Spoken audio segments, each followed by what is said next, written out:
Assalamualaikum warahmatullahi wabarakatuh. Perkenalkan, nama saya Vita Dwiasana, NIM 210-485, Prodi Pendidikan Bahasa dan Sastra Indonesia 3B. Di sini, saya akan mempresentasikan tentang analisis semantik dalam jurnal dan skripsi. Yang pertama yaitu analisis skripsi Rijal dalam Al-Quran, menggunakan kajian semantik. Yang pertama, pengertian semantik. Semantik adalah bagian dari struktur bahasa yang berhubungan dengan makna ungkapan dan dengan struktur makna suatu bicara. Makna adalah maksud pembicaraan, pengaruh suatu bahasa dalam pemahaman persepsi, seperti perilaku manusia atau kelompok. Makna kata merupakan bidang kajian yang dibahas dalam ilmu semantik. Sebagai jenis makna, kata dikaji dalam ilmu semantik.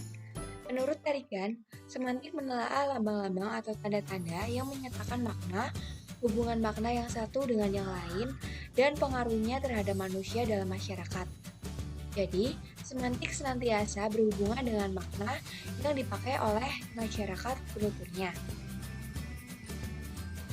Kata semantik ini kemudian disepakati sebagai istilah yang digunakan untuk bidang linguistik, yang mempelajari hubungan antara tanda-tanda linguistik dengan hal-hal yang ditandainya. Atau dengan kata lain, bahwa semantik itu adalah bidang studi dalam linguistik yang mempelajari makna atau arti dalam bahasa.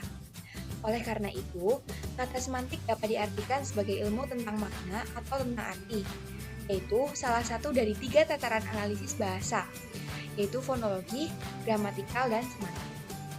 Ada beberapa jenis semantik yang dibedakan berdasarkan tataran atau bagian dari bahasa penyelidikannya adalah leksikon dari bahasa itu. Maka, jenis semantiknya disebut semantik leksikal. Semantik leksikal ini diselidiki makna yang ada pada leksem-leksem dari bahasa tersebut. Oleh karena itu, makna yang ada pada leksem-leksem itu disebut makna leksikal. Leksem adalah istilah yang lazim digunakan dalam studi semantik untuk menyebut satuan bahasa bermakna. Istilah leksem ini kurang lebih dapat dipadankan dengan istilah kata yang lazim digunakan dalam studi morfologi dan sintaksis, dan yang lazim didefinisikan sebagai satuan gramatikal bebas terkecil. Ya, selanjutnya semantik dalam penafsiran Al-Quran. Semantik atau makna kata dalam sebuah penelitian yang menggunakan pendekatan referensial menurut Aminuddin diartikan sebagai label atau julukan yang berada dalam kesadaran manusia untuk menunjukkan dunia luar. Pendekatan analitik atau referensial adalah ingin mencari esensi makna dengan cara mengurangi makna leksikal dari kata rijal yang terdapat dalam ayat Al-Quran, sehingga makna leksikal itu dapat diketahui komponen makna dari pengertian rijal itu sendiri.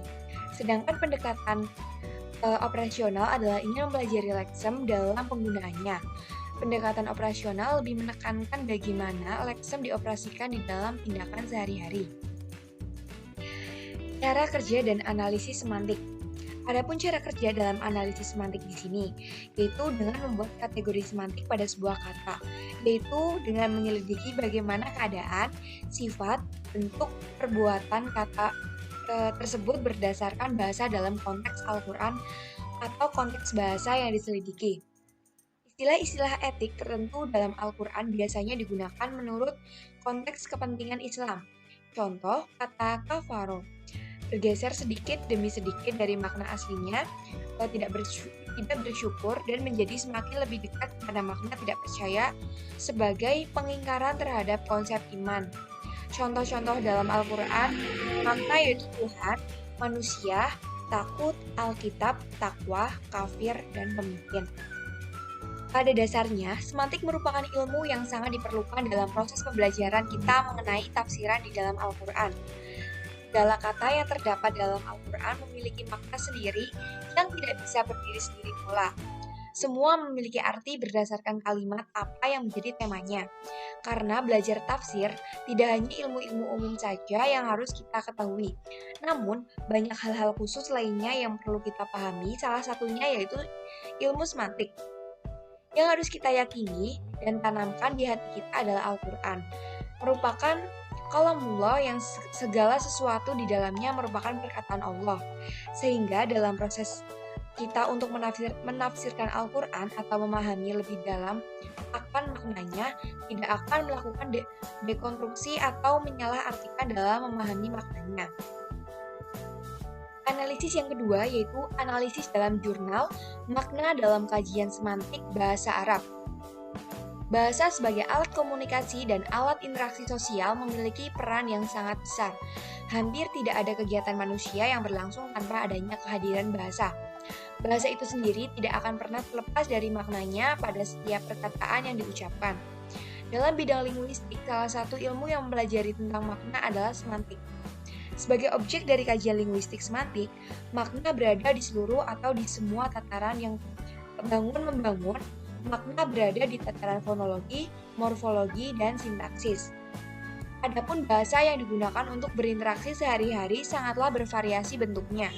Baik dilihat dari fungsi maupun bentuknya, tataran penggunaan bahasa yang dipergunakan saat berinteraksi pun tentunya tidak terlepas dari penggunaan kata atau kalimat yang bermuara pada makna, yang merupakan ruang lingkup dari kajian semantik.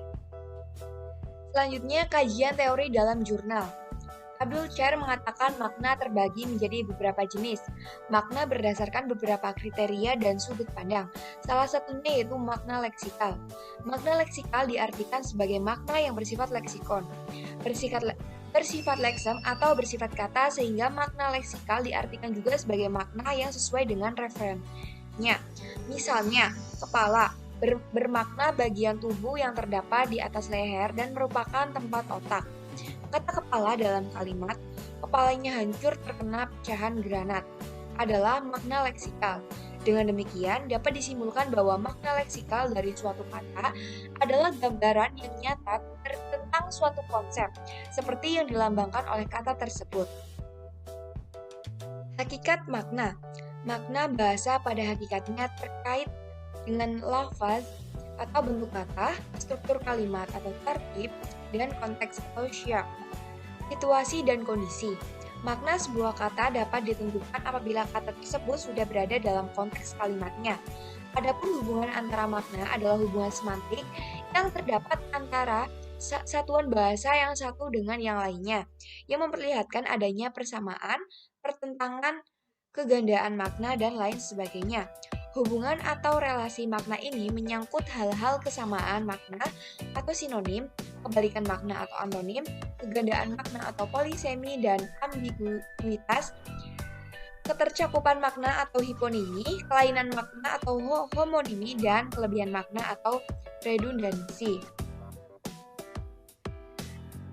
Pembahasan tentang makna homonimi. Homonimi, kata homonimi berasal dari bahasa Yunani kuno. Anoma yang artinya nama, dan hono yang artinya sama. Secara harfiah, homonimi dapat diartikan sebagai nama sama untuk benda atau hal lainnya. Secara semantik, Verhaer memberi definisi homonimi sebagai ungkapan atau bentuk kata, frase, atau kalimat yang bentuknya sama dengan ungkapan lain atau juga berupa kata, frase, atau kalimat, tetapi maknanya tidak sama. Jadi, homonimi adalah dua kata kebetulan bentuk, ucapan dan tulisannya sama tetapi berbeda makna. Contohnya antara kata pacar yang berarti inai dengan pacar yang memiliki arti kekasih. Hubungan antar kata pacar dengan arti inai dan kata pacar dengan arti kekasih inilah yang disebut homonimi. Dalam bahasa Arab, contohnya terdapat pada kata yang memiliki arti kakek, bagian, nasib baik, rezeki, kemuliaan, dan permukaan tanah. Sekian yang dapat saya sampaikan pada perkuliahan semantik pada kali ini mengenai analisis semantik dalam skripsi dan jurnal. Terima kasih. Wassalamualaikum warahmatullahi wabarakatuh.